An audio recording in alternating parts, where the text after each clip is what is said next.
আপনাদেরকে বলবো, আপনাদেরকে মানুষ আশীর্বাদ করেছে, সম্মান দিয়েছে, ক্ষমতা দিয়েছে।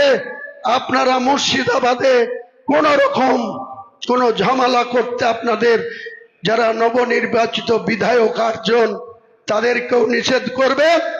আর আপনাদের যারা কিছু লাঠিয়াল বাহিনী আছে তাদেরকেও সংযত করবেন।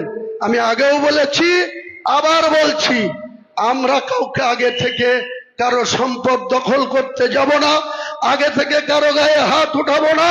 কিন্তু মুর্শিদাবাদের মতো জেলায় কোন মসজিদ আক্রান্ত হলে, কোন মুসলমান আক্রান্ত হলে হুমায়ুন কবির সিংহের মতো গর্জে উঠবে।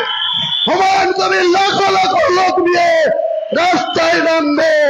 কোন বাধা মানব না, কোন সরকারের প্রশাসনকে মানব না। যেদিন হুমায়ুন কবিরের মাথা গরম হবে, কোন প্রশাসন সেদিন হুমায়ুন কবিরকে রুখতে পারবে না।